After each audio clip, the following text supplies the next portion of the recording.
Hello, everybody. Welcome to Hot Topics, the show, the podcast where we create, we inspire, and We transform. oh, yeah. This Mhm. is Gloria Goldberg, the founder of the podcast Unbreakable Life with Glory. We'll talk about depression, anxiety, PTSD in a holistic way, in a natural way to always make you feel better. And next to me, like always, my co host, beautiful friend, Kia Baker. Hi, I'm Kia. I'm Kia, and I am the creator and host of the Female Veterans Podcast. It is a show about female veteran stories, the real truth as told by the women who experienced it while serving in the military. I am also the creator of another series called Women Warrior Stories, and that's a work in progress, honey. I mean, big time. And that is with the Veterans Channel. And of course, one of my favorite things to do that I do with my time, aside of being a single mom, is to be a success coach, where I'm also kind of like a mom, but to adults at London Real Academy. And if you don't know about London Real Academy, go to YouTube and check out London Real. And or you can go to londonreal.tv online and check it out and see what it is I do. So, and who I do it with, actually. So we have been on vacation and Yeah, happy New Year, my friend. Happy New Year. I didn't see you from last year. It feels like forever. Since 2020. What a dumpster fire of a year that was, huh? Wow. Yeah. I grew so much. We grew Mhm. so much. Everybody Mhm. grew so much. Even people don't even know how to grow. They grew also. They were forced into growing, actually. Yeah. Yeah. So, actually, it wasn't all bad. I was very fortunate. So, I have been counting my blessings every single night and every single morning because although there was a lot of like crazy stuff that happened, I officially became single. I officially took control of my entire life. And so that was crazy. And then there were like career changes, and there was good and there was bad, and all of this amid the pandemic. But you can't grow in your comfort zone. Exactly. So you gotta experience this stuff in order to stretch your boundaries and find out what you're capable of. Yeah, when you're struggling is when you see more because Yeah. your mind instant became like a creator. Survival mode kicks in. Okay, what I need to do, what I need to provide, what I'm gonna create to be able to survive. There's a lot of things in place. Yeah. And life sometimes no life always shake us to see how we shake, and Yeah. if we have the vase to be able to maintain that shake, because sometimes the life give you like a Slap you up, right? right. Well, I will tell you, after being married for almost 14 years, it was huge to figure out that I could just take control of my own life and household and children and really make it work and create something beautiful. So, it wasn't easy. Obviously, a lot of the things that were happening as we were going through our split up and our conscious uncoupling happened, and we talked about it on Hot Topics last year. And Yes. so, if you've been watching the show, then you know that I have really gone through a crazy change over the last year. And you too, honey. Yes. Yes, me too. I've been changing a lot. You look very beautiful today. Thank you, my dear. You too. I'm just letting grow this gray hair. Let's see when I have it up to here so I can cut it. Oh, it looks so cute. I love it. And I love it straight. I love it curly too, but I met you with straight hair, so it feels like it's Gloria. And when it's like, oh, it's my old friend. Yeah, the other one is like a hybrid. Yeah, right? It's fun. I love that the, I never know. the curly hair is the hybrid, like a And the, mix. the artist comes out, you know? Yeah, So, I love that. Kia, how's the situation right now in your area? Well, in Washington State where I live, we are in lockdown, but it's not as locked down as other places because we have far less cases now. So, I mean, we're still, I try not to watch the news too much, but I did take a peek yesterday and I've been sort of watching the Georgia runoff election and all of that a little Yeah. bit, but just so I can be aware. But I try not to get sucked into that, right? Because it can really affect your energy. Yes, And totally. so that being said, things are still open. You can still obviously order food and all of that stuff. We can go to the mall and all of that, but of course we have to exercise precautions. And as you all know, I rarely go anywhere because I have a compromised immune system. So unless I am in desperate need of something, I will order it into my house, which I know is a luxury that a lot of people don't have. So I'm very conscious of that. But yeah, we're hanging in there, and our state is doing all right. Awesome. How about Florida? In our state too, we have cases. Of course, everywhere they have cases. But when you go out, of course, you have to put your mask. You have to be careful. Don't be smart. You need to just be smart. That's it. It's up to you if you wear or not wear it. I don't care. But be smart because there you compromise the life of the people. People also your life too, because this situation is real and some people gets very sick and some people don't, so it's a situation like a little bit stressful for a lot of people right now. Yeah, it's still stressful, but we're hopeful. The vaccines are going around. I am not queuing up to get a vaccine. So I do believe in science, and I understand that people getting vaccinated means that the virus then becomes obsolete, right? Because it doesn't have anyone to Yeah. affect. So then that is the goal. But I get nervous about that kind of stuff. I don't buy new electronics the first time it's out, right? I'm I don't like allergic. I'm allergic to everything. So no you way. and my son. So I mean, I'm I got to see how this thing plays out, but I'm not in a Yes. hurry to I was in the military, right? And a lot of people don't know this, but you get a lot of vaccines in the military. You may know that, but you may not know about me is that I am actually a disabled veteran, and you can't tell it because you can't see it. But after getting some vaccinations, I acquired some illnesses. And so I am not in a hurry to put anything new in my body because I've experienced the downside of it personally. And I know Right. other veterans who have. For example, I did a show actually on the Female Veterans Podcast with an actress, Jennifer Marshall. She's been on a lot of stuff. She was in Stranger Things. And she actually ended her military career because of the anthrax vaccine. She got really Oh, sick. So I know that it happens, but I think like you said, we have to be cautious. We have to, cautious. use our own discernment and do what we feel is best for us, right? For me, Right. I've got to hold off on that. Me, because my personality is more indoors, like means like when I'm in my base area house, I'm more in house. I don't like to go out too much. I like, I like the outdoors, more nature.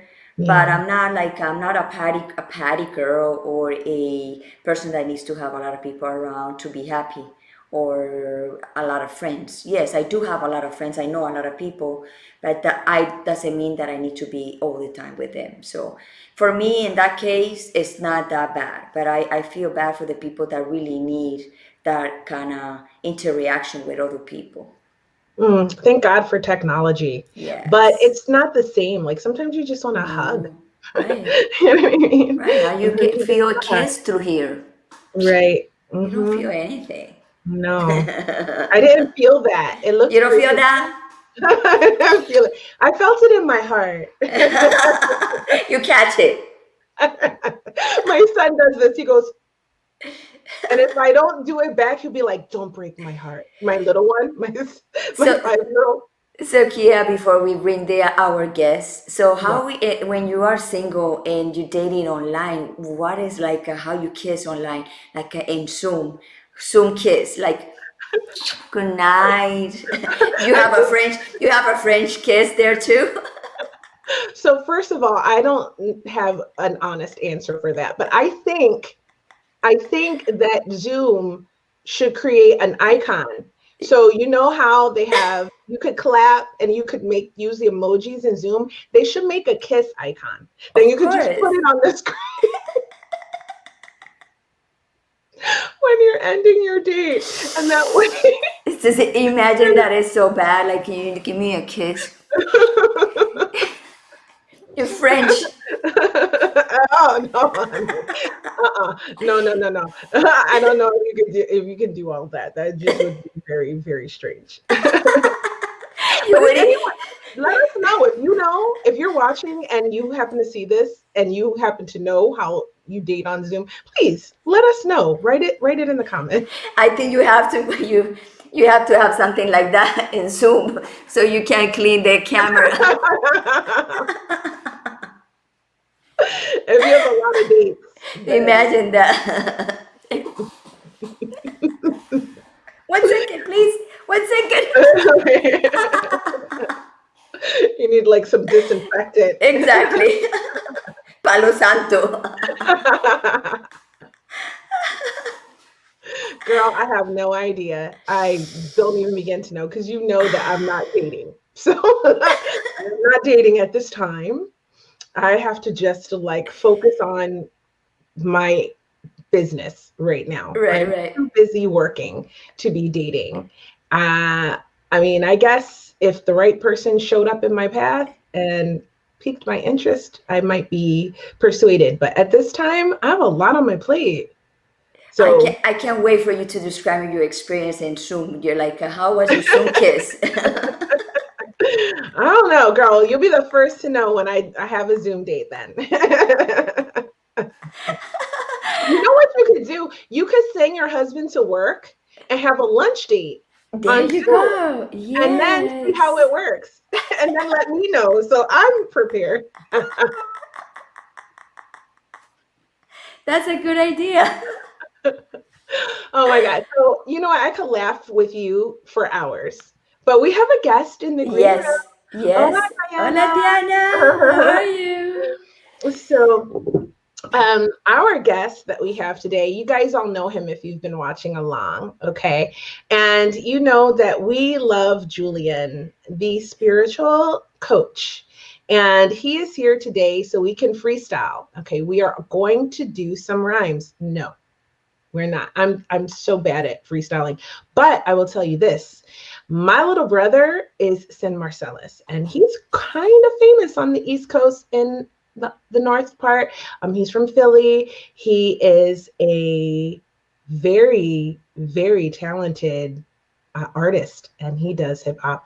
And you can catch him on IGTV, I think every week. Look for Sin Marcellus on Instagram, and you can see him perform. He's getting back into it, and he just had a baby, so he's getting back into it, Wow. and he's starting to rhyme, and he's amazing. He is a lyrical genius, and I'm not just saying that because he's my little brother. He really is talented, and you should check it out for yourself. You don't want to miss it if you love hip hop. But anyway, our guest Julian is here, and he is an amazing spiritual coach. He is an extraordinary human being, and he has been on our show several times, helping people, answering questions, and just guiding them through their journey. So let's bring him out. There he is. Hey, there we go. Hello, Julian. Well, and now I have to let go of the temptation to speak about one of my biggest loves in life, and that's hip hop. So we're gonna ignore that topic, even though it itches, you know. Yeah, you kind of want to drop a few famous one-liners here and there. So maybe it happens. Maybe. But aside from that, you see, you introduced actually the whole show with a few buzzwords, I would say, that are very important right now. Yeah, growth. We had growth. We had transformation. What else did we had? Leaving the comfort zone. Creativity. Yeah, nobody's in a comfort zone right now, or very few beings are. And you had a very, let's say, challenging year of transformation, 2020, right? And everybody's like asking what's going to be next. And we are a little bit in the situation that those of you who already have a spiritual practice, who already have been, let's say, inspired by different sources of information. So not mainstream sources of information, not news media, not politicians, but you have had spiritual coaches coming on, yeah, people with, let's say, powerful, authentic experiences that could open you up to a higher reality, so to speak. So you are more prepared, but a lot of people are not prepared. And what we're seeing right now, what happens on an individual basis, we're all going in as a caterpillar into the cocoon to become the butterfly. But if you don't know that at the end there's a butterfly, the only thing that you experience is from your confusion, wow, I'm in a cocoon and I'm getting digested while being aware of it. That's how people feel right now. So societies, old structures are breaking down. The banking system will struggle. The political system will break down. A lot of things that are of an older reality, of an older energy, will break down. And initially, it seems like the breakdown of our comfort zones, of our safety, of what we're used to. But so the society as a whole, not only individually goes into the cocoon, but as a collective. That means all the old structures that are outdated, that have been imposing limitations on us, they need to go.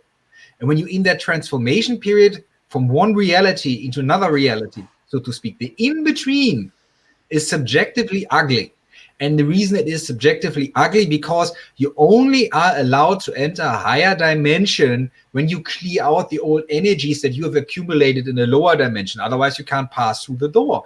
And humanity as such is now asked to take on that responsibility, stop having a victim identity and start transforming their lives. And some of us have done it consciously for a few years already, preparing for it. And some are just, let's say, dumbstruck, yeah, shocked by the situation because they were so attached to a matrix, to a way of living, very attached to a belief, to a conditioning since they were children. And to them, the world is falling apart. And in a way, it is.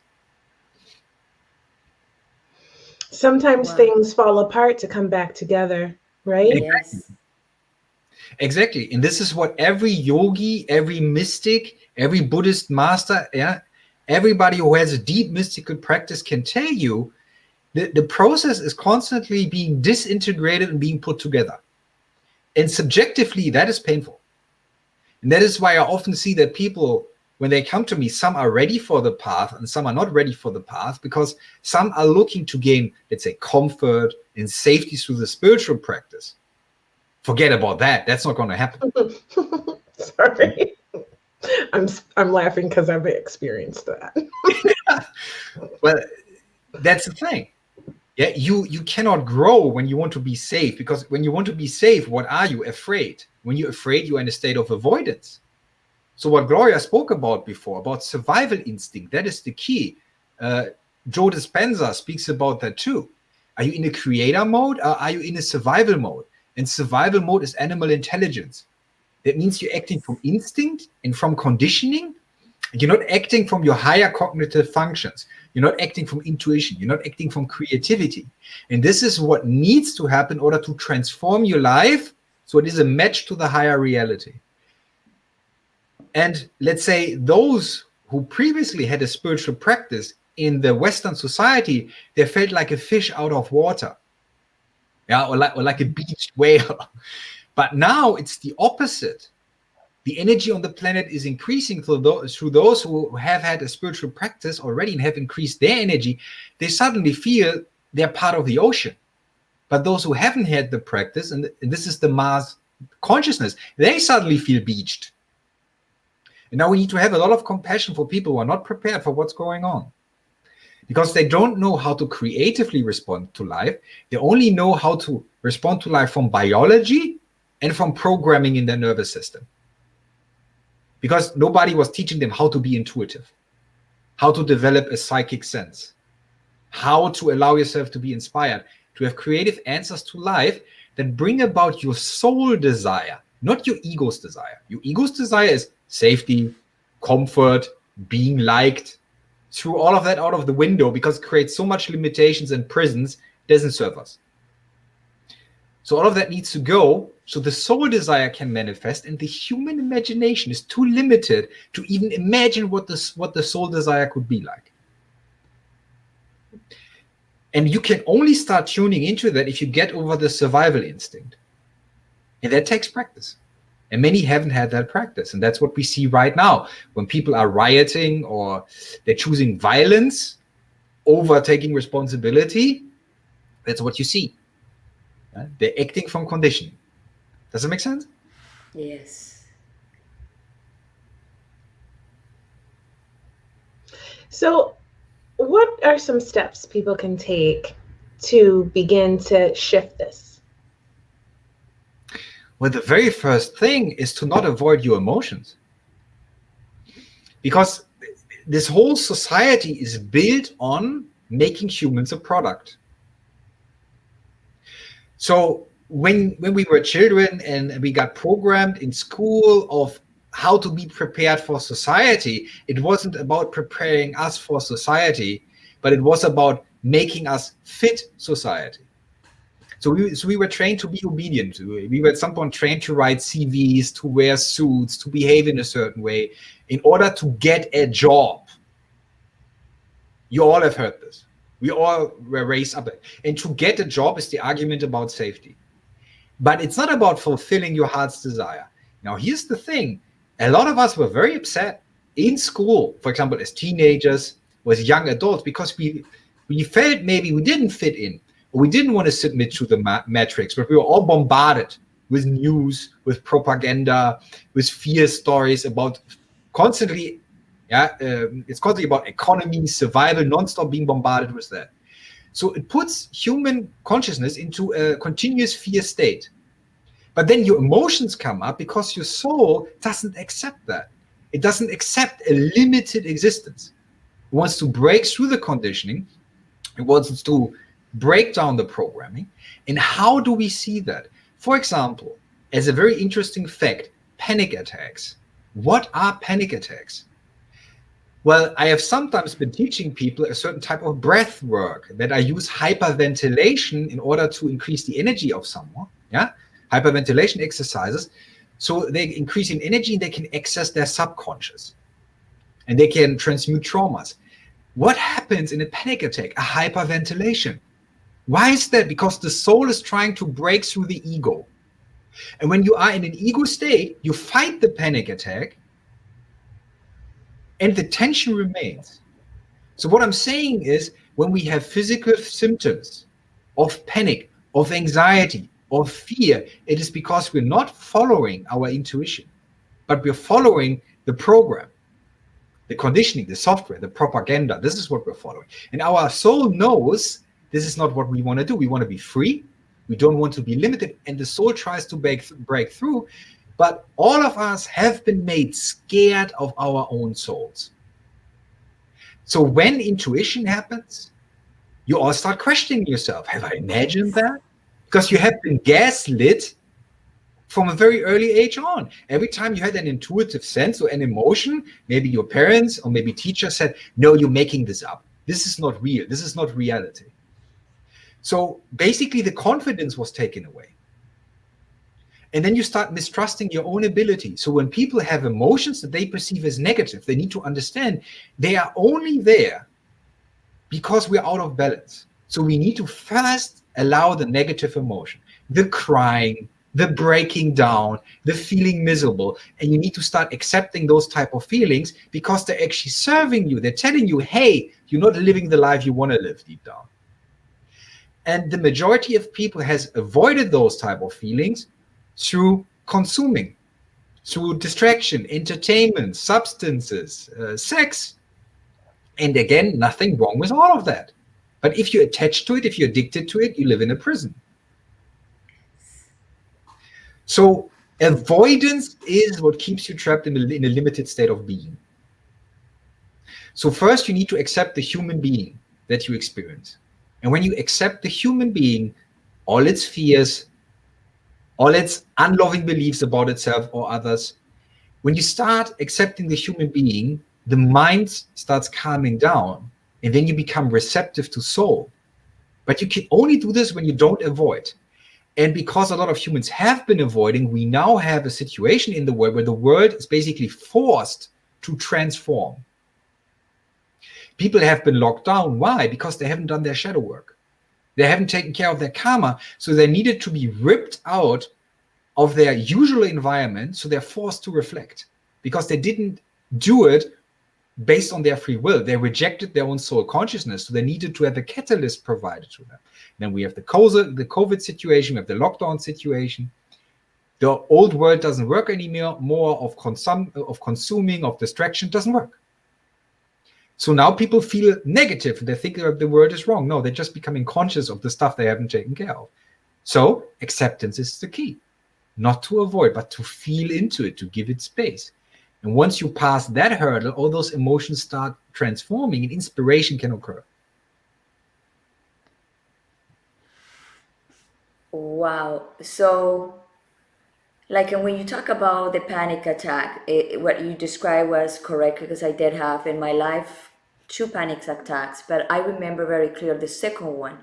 And the second one, like you described, you don't have control of your body. Like you act like your your instincts going like running like a horse with no stopping. And in my case, I was trying to connect that with my brain, and my body was like off, we don't want to listen to the brain. We want to be off, and we're gonna start not breathing, and we start shutting down. And it's because I didn't have the control. So it's very important what you said, that we have to have control of the things that we do in our mind to be able to go through this life that we're going through. Because for some people it's very, very hard. For some people it's hard. Sometimes for other people it's not that hard, and so and so and so. But like you said, all this kind of stuff, you need to be prepared for what is coming always. But combining the survival mode with your mind at the same time. Well, I wouldn't say combine the survival mode with your mind. The issue, let's say, why people are struggling, because their mind is interconnected with their survival mode. Right. It's Okay. about getting out of the survival mode. Well, how can I get out of the survival mode? By understanding the only reason I have negative emotion is because I have beliefs about life that are judgmental. So if, for example, again, if we take the caterpillar metaphor, if nobody has educated about like the human existence, kind of like a caterpillar, and you're here to transform, you're here to realize yourself as a divine being. If you don't know that, when you go into the transformation stage and you go into the cocoon, you panic. You are in survival mode because you don't know what's happening. And that's because you have beliefs about what's happening. Think about it. In a panic attack, what do people believe? Oh, I am dying, I'm dying, I'm dying. I am having a heart attack. I mean, but this is the ego fighting the soul that says, I want to stay limited, and I don't want the in-breath, which is an increase of energy, liberate me from my mind because I'm attached to my mind. And what do I want? I want control. See, your ego wants control. So when you speak about control, I'm not meaning to be strict here, but it's very important to point that out. Everybody who seeks control is in survival mode. They are in fear mode. They are in the lower consciousness mode. People think, for example, a spiritual master has amazing control. It couldn't be further from the truth. A spiritual master gives up on all control. And he gives up on all control to such a deep level that his soul takes over. And his soul speaks through him or through her. and acts through him and through her. So when that happens, the soul, if you will, is in control, but not the human. But if you act from survival mode, you're trapped in the human, and you see it from a limited human belief. Oh, I gotta take care of my money. I gotta like fix my relationship. No. It's all survival mode. Stop trying to fix shit. Sit Yes, down, yes, shut up, yes. breathe. Clear your mind so you become receptive and inspired by your own soul. But the need to fix stuff is still the workings of the ego. So when you try to control stuff, you're stuck. People came to me sometimes, 11 years of Zen practice. And I asked them, why did you think you didn't have a breakthrough? And their answer was, I need more hard work. Instead of letting go and accepting themselves. Why did they think they did more hard work? Because they had to believe they're not lovable, they need to work harder. But their soul, without any sort of prerequisite or condition, would immediately take over for if they would allow. But they think they don't deserve it, so they need to work harder. Yeah, then you can practice Zen for 50 years with that attitude. You're not going to get enlightened like that. So this is very important. Give up on control, people. What do you hear in news media? It's constantly fight poverty, fight the virus, fight ignorance. It's constantly fight. Only cowards want to fight. Only cowards want to pretend the energy issues is outside of them. They need to fight something. When has fighting something ever solved anything? When has fighting the mind solved anything? Fighting the mind creates depression. Trying to control the mind creates depression. What about allowing the mind and stop messing with it? Stop trying to use the mind as a tool for something that it's not made for controlling your life. That's why our minds get so upset and angry and depressed, because we're trying to find the big philosophical answers to life through mind. Instead of surrender, instead of allowing, instead of breathing and getting out of the survival mode, so we become conscious and soul aware. So the idea of control is completely misleading. Yes, it's very important. Stop controlling stuff. That's your conditioning. Your conditioning says you need to be in control. And then you are in a state of fear and avoidance, instead of in a state of acceptance, compassion, wisdom. Wisdom comes from allowing, not from control. So just from watching without bias. Yes. Just let it be everything. Like let it be. If it's gonna break, it's gonna break. It's gonna fix, it's gonna fix. It's gonna fall, it's gonna fall. It's gonna whatever. Like take life just like that and live every moment and see what happens. Yes. And think about what people say when they have a panic attack. Oh, I'm afraid I'm losing my mind. Yeah, that's the point. You want to lose your mind because the mind, how it has been programmed, is a limitation. Keeps you in a prison. And then you have a panic attack because your soul tries to increase an energy vortex that breaks you out of the prison of the mind.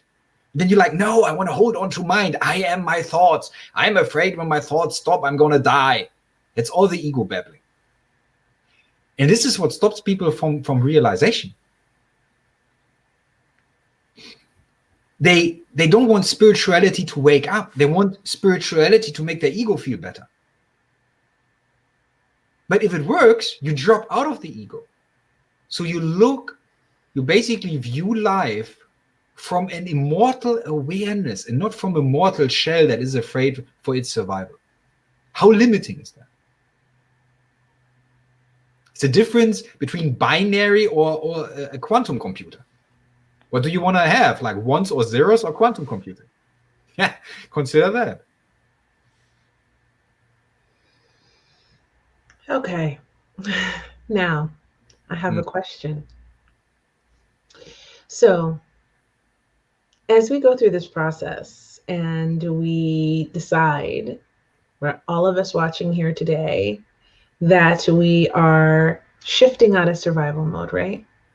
And now we want to experience our best possible life experience while we're here in this form, in this meat suit, if you will. And how do we do that, Julian? How do we shift from this this ego mind and this desire to want to break out of that to just being in the present and flowing and having our best possible experience? Well, first you need to be curious. And this is something that we have been trained not to do. See, I often experienced this as a child and in school, in high school, for example, when I had questions to a teacher and they couldn't answer the question, they started attacking me because they felt, I don't know, exposed, unsure, ashamed, whatever. But I would often ask very inconvenient questions in school. I remember getting bullied for it and all that. It's all good though. So the thing is, we're not being encouraged to be curious. We're being encouraged to swallow, to shut up, and to act out what we have been fed, and anything other is not tolerated. So what we basically need to do is to start doubting this very reality that you experience. Often I had people coming to me from an academic background, scientists, for example, and they would try to attack this spiritual thing that they felt is a threat to their science identity, if you will. And then they ask me, when I have visions and when I talk to certain spiritual teachers telepathically, they ask me, how do you know it's real? And I ask them, how do you know when you walk down the street that it's real? They suddenly get very nervous. Yeah, well, I feel a street under my feet. Yeah, they are atoms, they are force fields, they're like this. And I said, all right. But what if, let's say, you were born in a society that doesn't know wireless, and you have a computer that can tune into wireless because it's a specific frequency and you have a password for it. And then you tell everybody there is this invisible force field that has information and they have a password and they can tune into it. They'll tell you you're crazy. So when you give someone who is a physicist an answer based on physics, but they get a little bit nervous because they suddenly can sense the possibility. So what I'm trying to tell you, when you look at life and you wake up in the morning, you're having breakfast, now you have a cup of coffee in front of you, yeah? Here's the cup, you put it in front of your table, and you're like, your mind is telling you that's a cup and that's a coffee. How do you know? That's an idea, that's a concept. So we are being fooled by appearance and we are being fooled by the narrative in the head.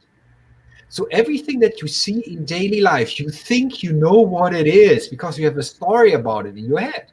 You think you know what a tree is. But if you could psychically tune into a tree and have a communication with the tree and see what the tree sees, your idea of tree would be completely different. But you say, well, it's just a tree, or it's just a dog, or it's just a car, or it's just a forest. And all this just, that is a reductionism of what it actually is. So we stop investigating because we think we know. Oh, I have some fancy words. How many people speak about astral travel? How many have astral traveled? Oh, I know what it is. It's astral travel. I have words for it. Oh, I know what it is. It is gravity. I have words for it, so I understand it. Do you? So question your understanding. Question the answers that your mind is giving. I give you an example. At some point, when I started slowly developing psychic ability, I would sit in meditation, and I would see, when I sit on the grass, I would see waves coming from my body moving through the grass, as if a drop of water falls into a pond and creates ripples. And I saw the fabric of space-time rippling in meditation. I would look at plants and they became transparent when I looked at them. So when I started experiencing that, I doubted the very physical reality. It became more and more a hologram for me, like you would play a video game.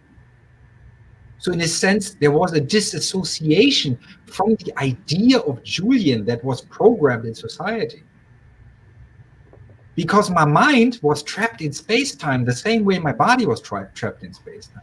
So when I stopped believing my mind, when I stopped believing to be a body, my reality started shifting. But when you believe to be a mind and a body, you're constantly in survival instinct because you try to protect this thing. You think when it dies, you die.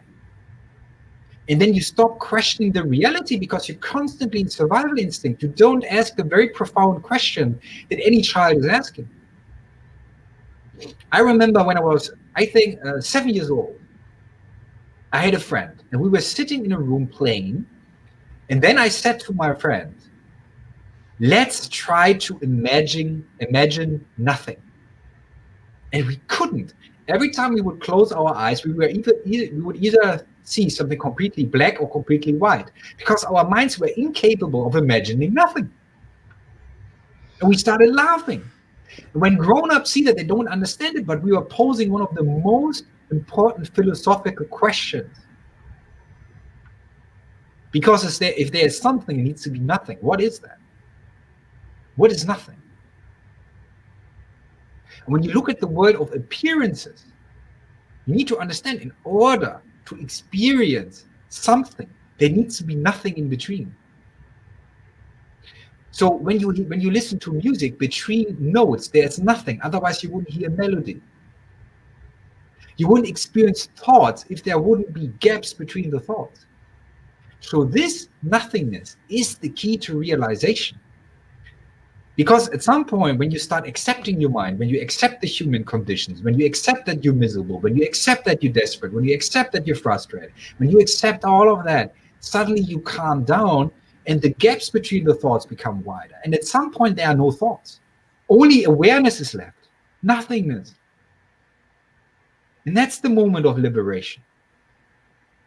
This is the realization. The Hindus call it moksha or samadhi. The Japanese call it satori. It's a moment of enlightenment when the lightning strikes and you suddenly realize, oh, all appearance is deductible except the awareness that is having the experience. Experience constantly change. So, physical experience change, but awareness never. Yes. So Julian, question: the enlightenment happens all the time, but so for people understand the enlightenment, also I'm gonna give an example, is when you see your traumas from outside with no pain, just with not with joy, but with like understanding that was a lesson for you to learn. That's an enlightenment. That's a very helpful way. You could say you're being enlightened every day, because every day, if you allow it, your consciousness is expanding. Yeah, this is what you spoke about in the beginning. Yeah, to get rid of those borders, to expand those borders of the idea of I or the idea of self. You're constantly expanding that until it includes everything. That's the key. So we have these small enlightenments every day. Yes. Where you're being offered expansion, but the ego refuses the expansion. That is what you need to figure out. Because the ego believes that there are evil events, bad events. And then you're not open to what those events are trying to teach you, what they're trying to make you wake up to. And I remember that for me, the realization came through loss, through things being taken away. And from the ego perspective, loss is bad. But only illusion was being taken away from me. Nothing real was being stolen. Only false identity, unhealthy attachments, addictions I didn't need. All of that was taken away. But when it's taken away, you feel like you're being robbed of your identity. Exactly. Because the identity is the prison. So at some point you are beyond identity. And that is an enlightened state of being, is to not act from identity, not from conditions that exist in space-time. You don't act from your nervous system. You don't act from your mind. You don't act from your traumas. You don't act from your conditionings. You are beyond those conditions. But you need to figure that out. But as long as you wrestle with the conditions, you can't transcend them. You perpetuate them. So if you're trying to gain control, if you're trying to fix yourself, you're trying to repair yourself, you're still thinking something is wrong with the experience, something is wrong with the human, but it's not. It's a learning hologram. If you will, the sphere of humanity, this, if you would call, you could call it a subcosmos within the cosmos. This human experience is a free will experiment. And the only reason we have negativity is so we have free will, because negativity offers you free will. Because if there would be no negativity, the only thing that you could choose is your God self. So we made a free will experiment where we separate from our God self, where we give ourselves amnesia, so we have choice. And why do we do this? So we can use the physical experience as a mirror and achieve individualization. Wisdom through experience. And this is what happens. The experience offers you self-knowledge. If someone, for example, is afraid and they're practicing boxing and they have a boxing fight, when they're in that fight, they'll learn a lot about themselves. So they're using the physical experience to gain in awareness. And that is the key. You're all gaining in awareness. You're using the physical experience as a catalyst to become more self-aware and individualized. But at some point you have done this enough, and then the return call is sounded back to the higher intelligence that is beyond negative and positive. And we suffer because we are rejecting that call. We're saying, I have regrets, I have shames, I have guilt, I need more human experience because I need to fix things. A master doesn't fix shit. A master accepts. And then when you drag for many years one story, you drag it, like happens to me, there, and you don't let it go. You're not gonna have a space for enlightenment, because this is retaining you, the angry, the hate, all this kind of stuff that suppress you to not letting you go to a higher level. And the human can't go to a higher level. That's important to understand. You see, enlightenment is not about improving the human. Enlightenment is about ending the human existence. Remembering who you are, because none of you are human. You have a human suit, you have a human appearance. And you identified with it. That's why you have the story in the head. I'm like, I don't know, I'm like 80 kilos heavy, I have blonde hair, I have blue eyes. Arbitrary. Completely arbitrary. So what keeps you really limited, again, are the beliefs. Right? So the beliefs is, for example, when I have a trauma, the belief is, oh, the trauma is bad. And the human, because of the human subjectivity, cannot see it from a higher dimensional perspective.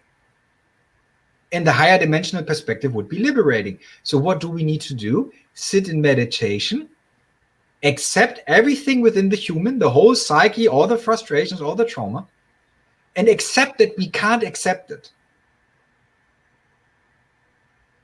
And then at some point, your intuition will kick in. That means your higher self will come in and starts explaining to the human why you can't let go. So your higher intelligence is going to explain to you why, for example, a trauma was a gift. What the trauma was teaching you, for example, about compassion, about wisdom, about ownership or sovereignty. And then it's turned into wisdom. And the moment it's turned into wisdom, the negativity drops away and your energy increases and you become more psychic until you are beyond human. But it cannot be done with this modern psychotherapy way of thinking. People need fixing. There is pathology. There is no pathology. It's nonsense. There's nothing wrong with people. There's nothing wrong with traumas. There's nothing wrong with being upset.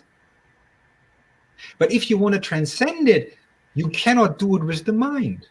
You cannot do it with the human programming because it's too limited. So you basically need to give your higher self the permission to intervene on your behalf.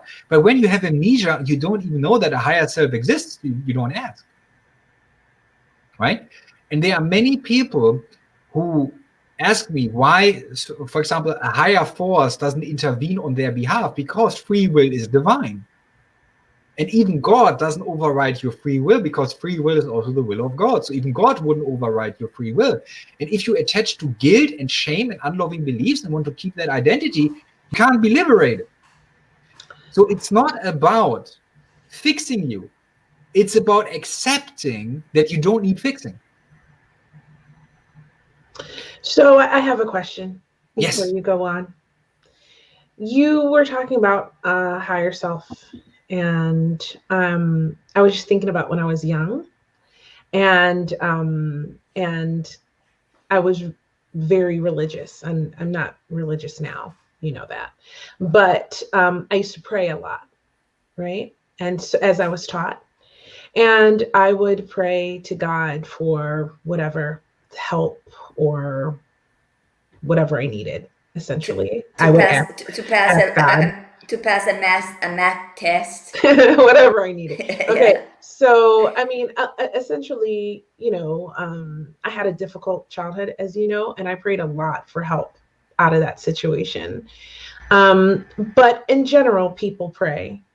People who are religious pray, and they ask for things.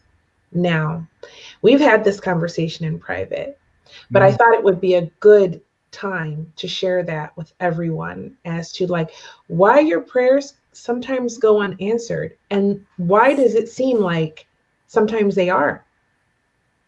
I love that question. Right, and that is so powerful, because and again, I don't care if people believe me. Find out for yourself if what I'm saying is true. So for me, having psychic contact is something that happens daily. So if I have a question, I might sit down in meditation, and then enlightened masters, they're visiting me, and I can see them as a holographic projection, and they start talking to me on certain topics. And when it came to the topic of prayer, what they said is the following thing. They said, when people pray, they are so noisy, they are so full of themselves that they can't be filled. So we don't answer their calls because they're not capable of receiving. But when someone becomes very quiet, very still, then we get interested, because that someone can be taught. Why do they say that? Because people are praying for a better life for their ego. I want a car so I can go anywhere I want, because I want my ego to be more comfortable. I want 10 millions in the bank so I don't have to worry about money, because I want my ego to be more comfortable. I want to be super handsome so I can get all the sexual attention that I want, because I want my ego to be more comfortable. But what they're not asking for is free me from the ego. Yes. And this is why their calls are not being answered, because the masters know that someone who is asking for such things is too spiritually immature to receive teaching. Because they wouldn't accept it. They are using their free will to try to enhance their ego. So they are basically excluding divine intervention. Because divine intervention would try to get you out of this world and not to give you something from this world. But Julian, what about someone who is homeless and they're praying for a home, or someone who's a child in a child abuse or a domestic violence situation and they're praying to be saved? What about that? All right. Do you know the karmic circumstances why someone would be homeless or why someone would be in a child abuse situation? So we're guessing, right? Karma a child would have created to be in a child abuse situation. Well, let's say if someone is in a child abuse situation, or if someone is homeless, we say it's bad. I would try to answer that more objectively. You can say someone is suffering. And now I ask you, is suffering bad? It feels like it to the person who's experiencing it. At the moment. At the moment they're experiencing it. It hurts, right? Yes. Subjectively, it hurts. So we can have compassion for the fact that it hurts. Right. But the thing is, many situations in people's life exist not because they have been bad. That's an ego story. Yeah, the idea of being a sinner, like in Christianity, or those Buddhists who don't understand Buddhism and say karma is a law of punishment. It's all a big bunch of bollocks. We all are conscious creators. And we have used our energy in a certain way for several lifetimes. And that is being reflected back to us. Think about someone, for example, who in some lifetime was very rich and had no compassion for poor people. What would an immortal soul desire to learn? Compassion. Exactly. How do you learn this best? By experiencing it. Giving the opposite experience. Exactly. Shifting perspective. So I have another question then. Mm. Of course. You know how I love to go deep with you, Julian. So then let's say, for example, there was a little girl who was born into a dysfunctional family and experienced a lot of abuse as a small child, neglect, abandonment, all of the worst things, for argument's sake. So what I'm understanding is that perhaps in a previous life, this little girl was a spoiled princess who perhaps desired to have another kind of experience. Her soul desired to have another type of experience when she incarnated in this lifetime. Probably. Because comfort is what stops you from expanding. Right? So I know several cases of people who, for example, they were famous in a lifetime before, and they were, for example, cruel when they were famous. So they needed, for example, the experience of not being in control, of not being in power, in order to learn, for example, humility. Interesting. But let's go a level deeper, because let's say I'm often receiving such information with very specific people about specific topics, but we can also speak about what I'm experienced with regards to my own karma and my own journey. So without saying too much, I have sufficient memory of being a spiritual teacher in India, but also being a spiritual teacher in Japan. Yeah, one time in the 19th century in India, and in the 13th century in Japan. And these memories are very specific. So in India, I came from a certain yogic tradition, and what I did in Japan was basically bringing Buddhism to Japan, and later it was brought into the world. So I had basically this function of a pioneer. And interestingly, in this lifetime, I wasn't born into a spiritual family. I was born in the West. I wasn't born in the East. And I had to go through a lot of trauma because my energy was so different to what is happening in the West, what energy is accepted in the West. So as a child, because my energy was not a match to this society, I experienced great struggle. And recently, I was sitting in meditation, and a certain spiritual teacher from India came to me through telepathy. And he said the difference why I was born in the West, because they needed someone who would know how the Westerner thinks, how the Westerner feels, how the Westerner experiences it. So basically, I took the deep dive. I said, okay, I'm going to do it. I'm going to jump out of the plane into the Western identity, into the Western experience, break out of the ego, and then I know how to talk to the Westerner, to serve the Westerner getting out of their ego. And I need to have the education and the language, and I needed to know what it feels like.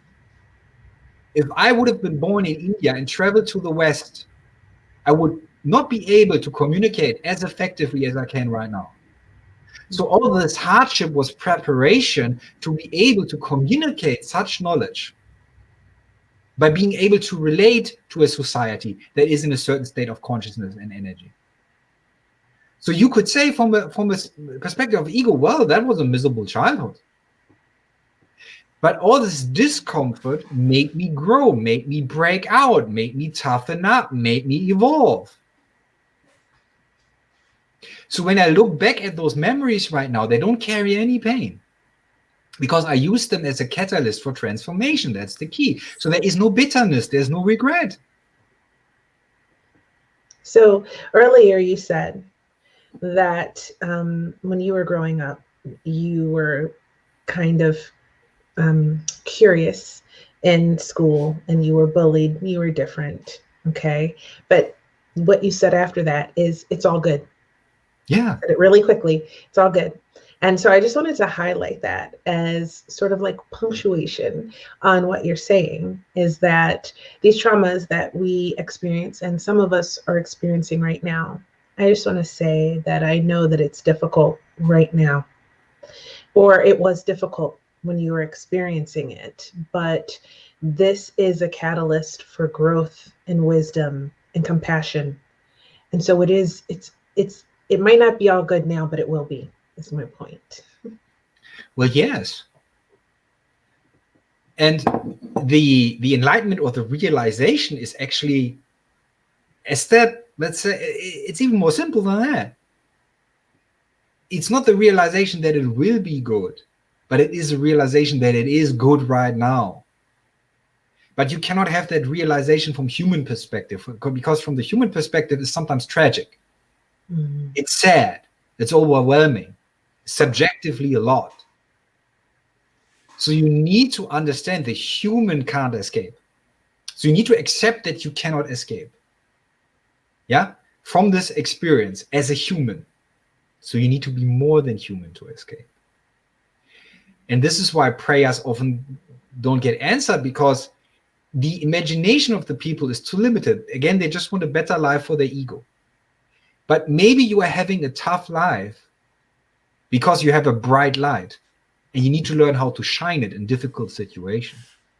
And maybe you have a tough life because you have an artist inside you, and maybe you have a tough art teacher. You might not like the teacher, and sometimes that teacher is very strict. But maybe the teacher is strict because the teacher has a lot of compassion for you, because knows you have a bright light. So often the teacher is not necessarily a person, but a life situation, a challenge. So basically, you're being asked to realize, as an ego, there is no better life. There might be comfort, there might be safety. But if you look at people, for example, in Hollywood, who have millions and millions on their bank account, how many of them are depressed? How many of them are on medication? Why? Because they're lacking meaning. Because when you fulfill all the needs of the ego, you realize you're still not satisfied. Because only spirit can satisfy you. Nothing else can satisfy you. You can have some pleasure. You can enjoy some nice food. You can enjoy awesome sex. You can enjoy racing a car. You can enjoy many things. But you only can truly enjoy it without being addicted to it and being trapped by it if you know you're more than the physical experience. So you need to stop asking for an improvement of the physical experience. Ask for something much greater. Ask for enlightenment. And people don't ask that. When I was kidnapped, I remember I said, in one of those desperation moments, I said, listen, God, I know I'm here. I have no the power to get out anywhere. Let me leave, because if you let me leave, I will do whatever you want me to do, whatever you want me to do in this world. And that's it. I didn't say anymore. And see today I'm talking about what happens to me, about depression and anxiety, and helping people through my experience of life to be able to feel better, because I know it's very hard to move traumas. All kind of traumas are very hard to move, and if you're not mature enough or you're not aware enough, it's also more harder to do it. And some people don't have the guidance or the resources to have, like, maybe the opportunity like Kia or me, we have, that we know all these beautiful people, that we able to grow with them and have those experience. But I remember when I was kidnapped, that's what I said. I was like, I let my ego go, and I said, you know what, whatever, I'm done here. And see what I'm here today after 23 years. But isn't that amazing? When you kind of accept defeat. Yeah. And I'm not saying it's really a defeat from the ego's perspective. Every time the ego's not in control, it's a story about defeat. And then we create guilt. It's like, why am I in this situation? Have I sinned? Have I screwed up? But the interesting thing is, how can you teach something without having experienced it? It's very difficult because you don't know the experience, how it feels, and it like at the moment in the moment I just liberate my ego and say is what it is when I start the light coming out in through me, and something came on me and told me you need to survive, you need to break the heart of these kidnappers. That's what I did, and I'm not a person that have like a master in my head and like something different like everybody else. I was in a situation like very hard for everybody, and I remember that I started breaking the hearts of their kidnappers, and then after that, when I got released, I just was so happy to be out that I don't want to talk about anything that happens to me in the past. And I was one I just moving forward, but it takes a big toll from you to realize all that in when you are so young too. Yes, but then look at it. You wouldn't have asked for that, or you wouldn't have been willing to surrender, and you wouldn't have been willing to listening to something higher than your mind if you wouldn't have been in this situation. Yes. So the situation gave birth to it. You cannot separate the situation, the situation of despair and hopelessness and terror. You cannot separate that situation from surrendering and asking for higher guidance. So what I'm saying is people don't surrender because they're full of pride. Mm-mm. So, for example, if people ask to be loved or ask to be liked or ask to have a comfortable life, they have not this divine intervention for the very simple reason that what they're asking for is not divine intervention. It is in holding on to the old, but in order to have the divine intervention, you need to let go of the old, of the expectations, of the programs, of the beliefs. So often extreme situations trigger that in people, that they suddenly go beyond the human, that they do things that they never know they could do. And they would always say like the following thing: I saw myself from third person perspective. Because they were stepping out of the ego identity.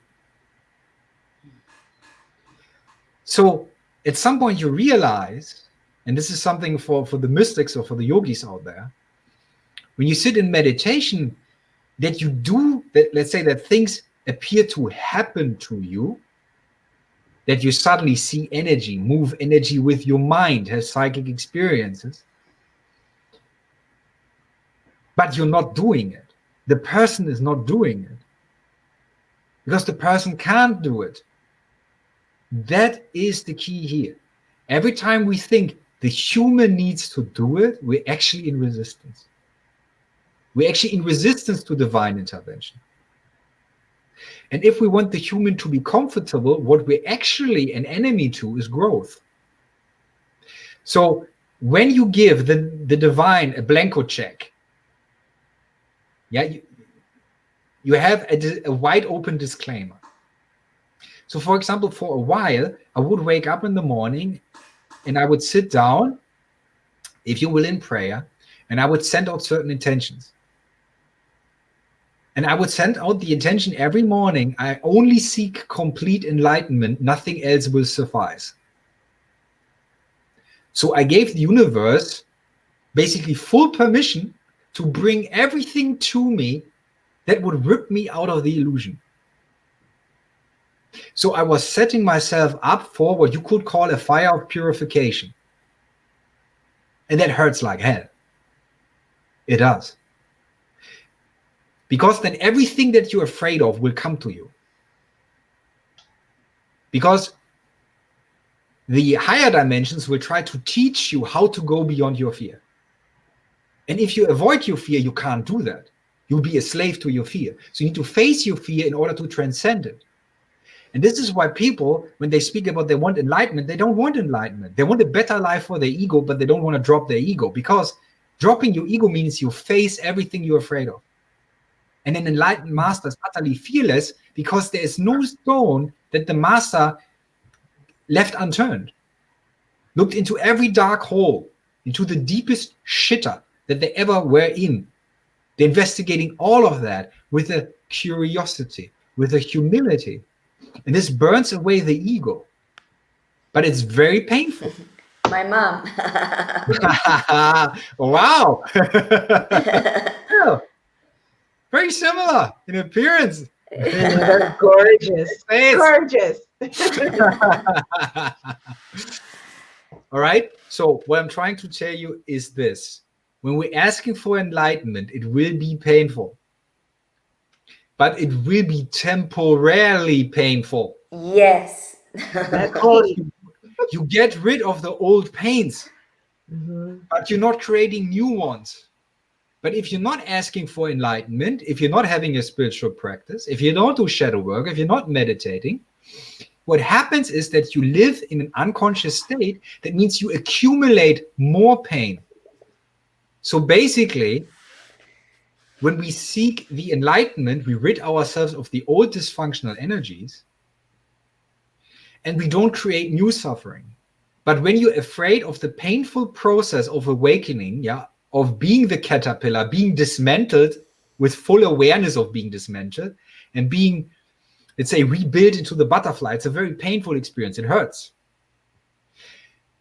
But if you are afraid of that, you accumulate infinite pain because you avoid the catalyst. You avoid growing through life. So you get the painful lessons on a loop over and over.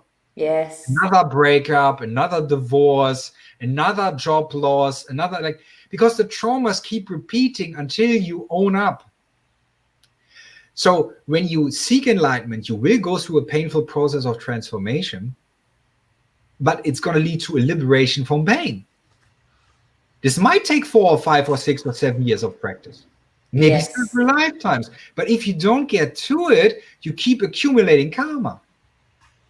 And the master frees himself from karma not by undoing the idea of wrongs. There are no wrongs. Ultimately, there are none. But a master starts accepting everything that happened, and through acceptance frees themselves from the karmic ties. Frees themselves from re-experience, because when you accept, you have no regret, and it stops coming at you on a loop. No regret, no desire. No desire, no need for experience. That means no need for time. When you have no need for time, you go beyond time. And that's the awakening. So when you try to repair things, try to fix things, try to improve, you're asking for more time. It means you're asking for more reincarnation, for more human experience. You begin awakening when you say, I'm done with seeking happiness.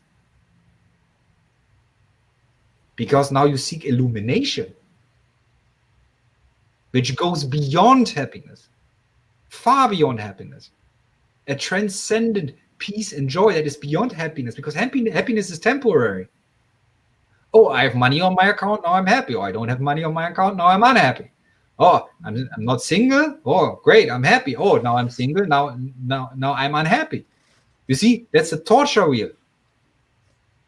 Because every time you're unhappy, you try to avoid it, you seek happiness, so you get addicted to the world. Instead of saying, I'm done with this rat race, I accept everything that is, and now I'm liberated in this present moment, and that is eternity. Now I stay with my consciousness in eternity, despite me still experiencing a human experience within space-time, but it is no paradox because both is true. And that is the key. The key is not to ask for liberation from your life circumstances. It's about asking to go beyond all circumstance. But for that, you need to stop having pride. Okay, now we have 1 hour and 14 minutes. You guys, I know that we've been going for a really long time, but does anyone mind if I ask one final question before we wrap? Go ahead, of course. So I'm not sure if this is shifting gears or if it ties in perfectly, but so a couple of weeks ago, Julian, something really cosmic happened. for everyone. We entered the age of Aquarius, right? And I know that I'm sure a lot of people may have heard about it, maybe they haven't, but might want to understand what that means. So, would you explain that a little bit before we wrap? Oh, that's a complex one. Yeah, I'm trying not to get excessive here because of time constraints. All right. So let's say what, for example, a yogi does, or a sadhu, or a monk, or any type of mystic, maybe a Sufi in Islam, what they're all trying to do is to increase in energy. Now, every time you increase in energy, you have a dimensional shift. It means you shift into another reality. So every time you do shadow work, you clear trauma out, for example, your vibration increases. Now you attract a reality that is of a higher vibration. Does that make sense? Mm-hmm. So what, for example, happens for an advanced yogi when he is initiated into the mystical practice of a higher level? He goes, for example, through the Kundalini process. And during that Kundalini process, which is often shown, for example, in the biblical descriptions as the snake whirling up the tree, that's the Kundalini energy going up the spine, to enter the tree of knowledge, so to speak. So when that energy is activated, you have a sudden spike in energy. But then everything that is low energy starts entering the consciousness of the yogi. That means all old traumas, everything he didn't take care of, fears, guilt, shames, unloving beliefs, all this enters consciousness. And it feels subjectively very painful. But this is happening because the higher energy is coming in, and the higher energy says, well, you want to stay in that energy? You can only stay in that energy if you let go of the old energy. So basically, every time you want to go into a higher dimension and you want to go through a door, your energy needs to increase so you can go past that threshold to enter another dimension. But everything that is not a match to that dimension, you will become conscious of when you're trying to pass through the door. That's the dark night of the soul, or the Christians call it the dark valley.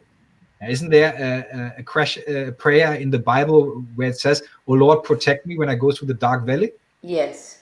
Because that's that experience. When you're about to break through a threshold, you feel miserable. This is when the shadow work happens. Now, this is happening collectively. Now, a yogi has increased his energy individually. But now on this planet, because of the new age, now is the new age, it's the renaissance of spirit. It's a very powerful understanding. Because of the age of Aquarius that's coming right now, the energy on the planet has been increased because within the cosmos, a lot of higher, let's say, existences are sending energy to Earth. So the vibration increases. And now all the humans become conscious of their traumas that they have suppressed. Because they're supposed to enter the higher energy collectively. So what the ego, what the yogi already has done individually, the collective is now being asked to do. And the corona situation, the political situation, the crises, the breakdowns of certain structures in society is the breakdown of the old energy because we're trying to pass through a gate in order to enter the age of Aquarius. And this is why it seems subjectively brutal right now, because everything that doesn't serve us anymore needs to go. But our egos are attached to it. So they think, well, 2020 was a bad year. Well, was it? Or was it a year of clearing your shed? Was it Yes. clearing out your cellar? If you haven't right?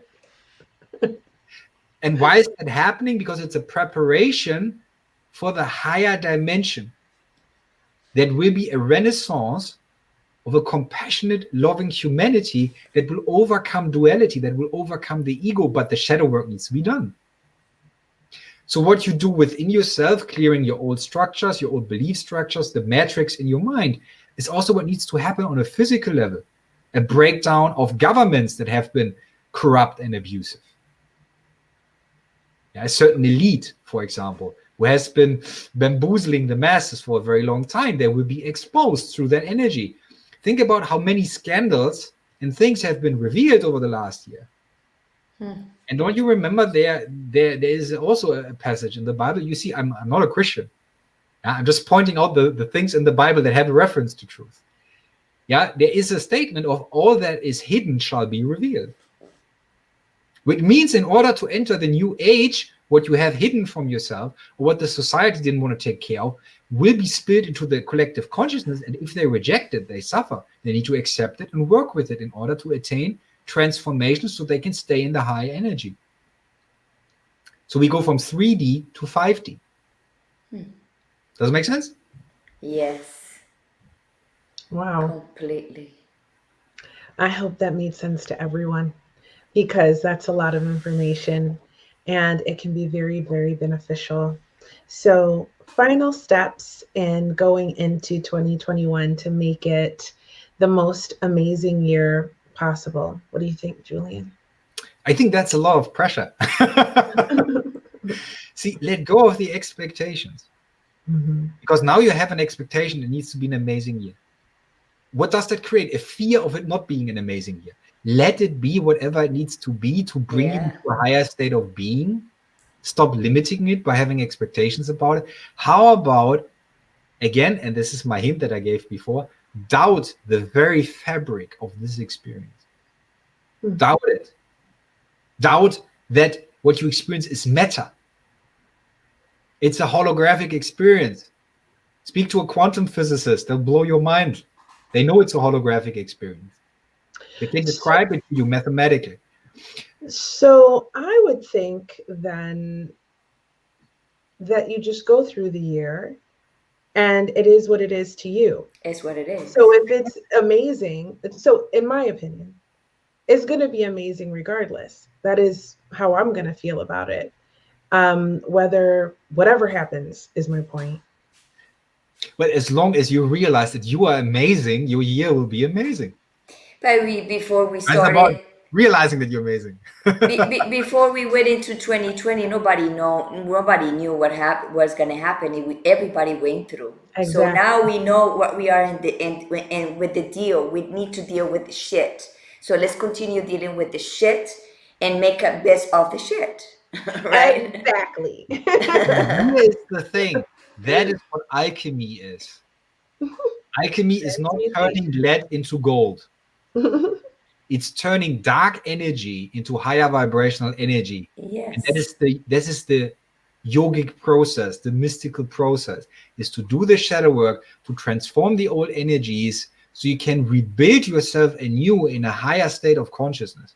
And this is what we're all being asked to do, to own up, to take responsibility, to stop avoiding, and to allow the very moment that you're currently having, and stop blaming the human. Yes. Accept the human. Don't make the human feel guilty and ashamed. Accept the human, and then you are ready to be inspired because you're humble enough to say, me, the human, I can't figure it out. Let my soul talk to me. Let my soul come in with its energy, change me during meditation, change my nervous system, open my chakras, open up the bandwidth so I can be intuitive and psychic and receive the answers. Instead of fumbling around in the dark and being proud and saying, well, I got to figure it out, right? Right. So I'm going to put here where everybody can find Julian. That's right. And I think you put a lot of German in there. That's hard for people. Type it exactly the way you see it. I'm saying, people, you can stop at the .de. Don't use the slash and everything after that. Julian -Polzin.de. Is that what we're saying? That's the one? That's enough. Okay. That's it. So if you're looking for more interesting words and inspiration from Julian, then you know where to find him. And of course, you can watch our previous episodes. What is this, your fourth time as a guest on Hot Topics, Julian? Right? You're quite a regular on this show. Yeah, I'm kind of feel there's a couch with my name on it. Well, we just love being in your energy and just hearing what you have to share, and hopefully it touches people. I'm sure that it will connect with whom it's meant to. Exactly. We go by the flow. That's right. And you have given us so much wonderful insight and wisdom so that we can go into 2021 in the present moment and pursue our highest excitement and be joyful. Oh, someone Thank just you. quoted Bashar. I think I messed it up. What's going Completely. over there, Gloria? What are you I, up I messed it up. Gloria's too excited.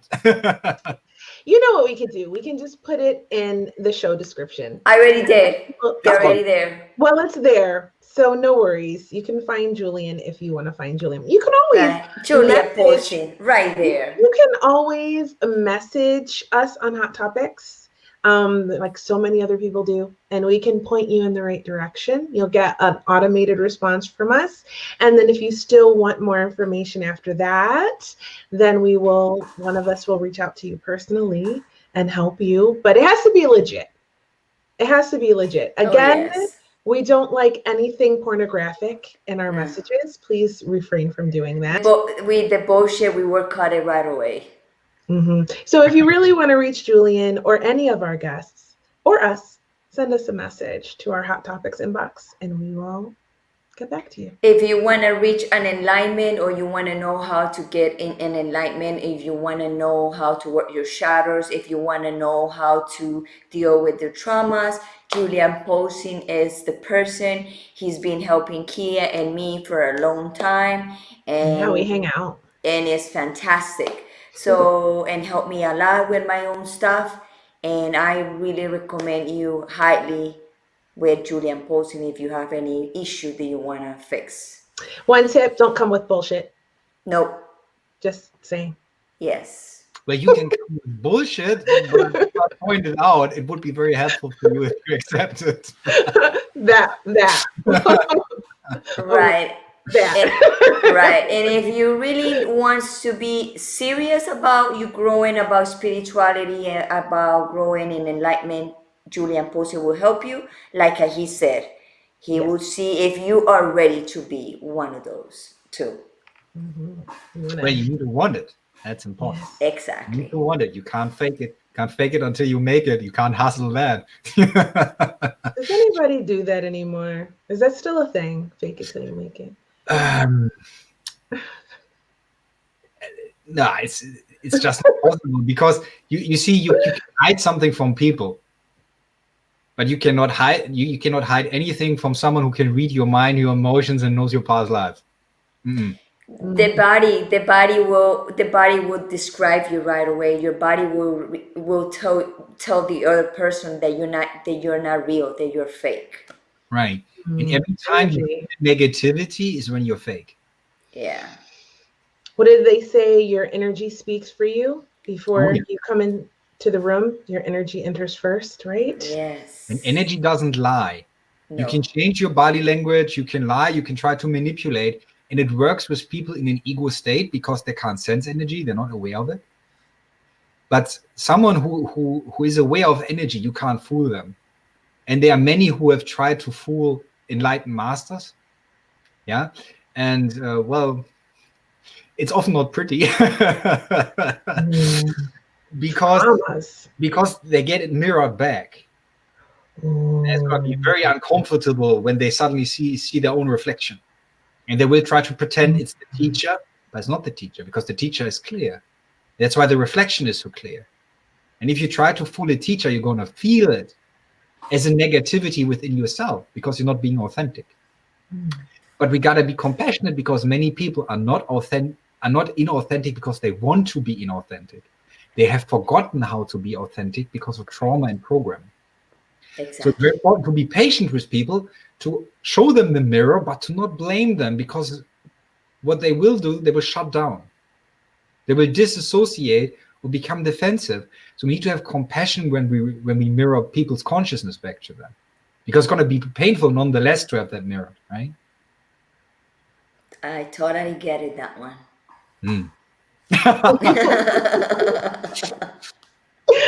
All right, Julian. Well, it has been so lovely to connect with you again, as it always is. And thank you so much for sharing all of your wisdom with all of us. Yes. We appreciate you. Thank you But so much thank to you be in for Hot Topics. listening. Thank you for listening. Thank you for giving the space. Thank you for being open-minded and having open hearts. And thank you for taking the difficult road, which is actually the easy road. The easy road is the hard. You're gonna figure that out at some point. All So right. we know you're not gonna be. This is not gonna be the last time for you to be here because we're gonna keep talking about this. And when we start with the auto project, we can talk uncensored. Then we can go deeper on that. I can't wait for that. Oh, I can't imagine the questions. Oh, you're in for it, Julian. You are in for it. I am going to tell you right. I'm going in. Okay, so get ready. All right. Okay, my I'm dear, gonna thank you bring so an much. umbrella. Okay, my dear, thank you so much to All be right, in take Hot care, Topics people. today. Bye. Bye bye. Wow, that was a long episode today, but it was necessary. It was necessary. The first Yes. episode back, our last episode was a long one too. So Yeah. our first episode back is a long one as well. And I hope everyone really enjoyed it because he's really insightful and so helpful. Yes. We are here just to bring like the most positive way for you to feel better in these times. Because I know a lot of people is going through a rough moment. They don't know how to deal with emotions. And I know that you are right now maybe facing other stuff, like maybe more physical, more like what to do, how to pay stuff. They don't have a job and this and this and Hard. that. And if you don't have that, and on top of that, you have your baggage and your issues and stuff, everything is gonna collapse, and you're Yeah. gonna be in such a big trouble, not know what to A do. horrible state, like Yes. emotionally, Yes. everything going on. It's like a shitstorm. You feel like you're in a shitstorm. And we got that Correct. because we've been there, right? So the point is we want to help. That's why we do it. That's why we come live every week, twice a week, because we want to help. And we always set an intention that our message reaches who it's meant for and it helps them. So if that was you today, we hear you, we feel you, and we're happy that we could help. And we didn't put the disclaimers of our show today, but we're gonna put it at the end. Every episodes, it could be listened for 18, but sometimes not because the language is sometimes very deep, and sometimes we probably don't understand, and sometimes some bad words that we use here and there, like when we speak normally, also is not appropriate for less than 18. So Right. I wanna point that to you too. Right. So sorry if you didn't click off and you should have, but I think this was an okay episode. Yeah, Right? but It's when good. you say shit and when you say bad things. True. Okay. So, and also the opinions of our guests, including Julian, do not always reflect our own, Right. but we feel that they have every single right to say it, and we will always give them space to do that. We did everything backwards in this show today. I'm ready. We're out I'm of ready to practice. start again. I'm ready to start again. What's next? You have another chance tomorrow night. Right. When we'll be back when it's just us girls, and we don't Yes. know what we're gonna say or do or what is gonna come up, but we're just gonna hang out with you guys tomorrow. Yes, tomorrow night. Yes. Just us. And if you're gonna be there, ask questions to us. We will answer anything you want in the live, and whatever we answer, right? Tomorrow night, 9 p.m. Eastern Time, 6 p.m. Pacific. Pacific. Okay, let's wrap it up. Well, of course, my love. I'm Kia Baker, as you may know, and I'm the host of the Female Veterans Podcast and Women Warrior Stories and Success Coach at London Real Academy. And remember to set your notifications so that you know when we come live, because you might not have known we were coming live today.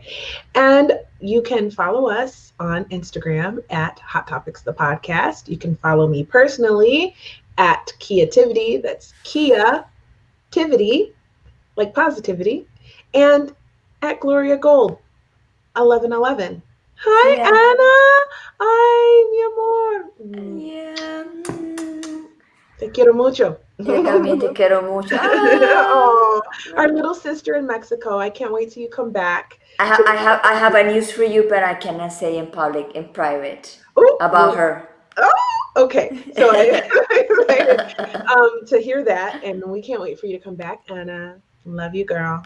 And so also, if you're watching on YouTube, subscribe. We got like some subscribers, and we haven't been promoting our YouTube channel. So go find Hot Topics Live on YouTube and click subscribe. Hit the bell to be notified for when we come live. If you prefer to watch us on YouTube, we're going to start promoting that channel this year. Well,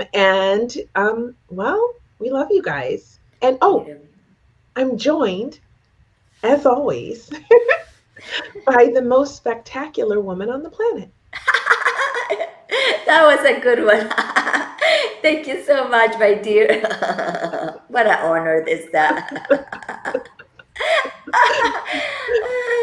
Well, like she said, I'm Gloria Goldberg, the founder of the podcast Unbreakable Life with Glory, where I talk about depression, anxiety, PTSD, in a natural way, in a holistic way, to always make you feel better. And also the founder and the host of the bilingual show, The Gloria, where I talk about also about depression, anxiety, PTSD, also in natural way, also in holistic way to always make you feel better. And one Friday in Spanish, one Friday in English. This Friday I probably will have 2 episodes back to back. I have one confirmed that's in Spanish that with Pilar Lozano, I think it is. And we're gonna talk about again La Loca de la Casa, means the crazy of the house, but now what's going on now, because I bring her before and we was talking about people getting like a little desperate of the situation. Now in Colombia the situation is worse, so she's coming on Friday to tell us what's going on. Yes, so we're gonna talk about that. Fever. Yes. So, and my other guess, I'm waiting to confirm that it's gonna be fantastic too. Ooh, let me know, because if my voice lessons are done, I will tune in and support the show. Yeah. All right, guys. Thank you so much. Always remember to subscribe, like, and if you watch the replay, please hashtag replay and tell us where you are watching us.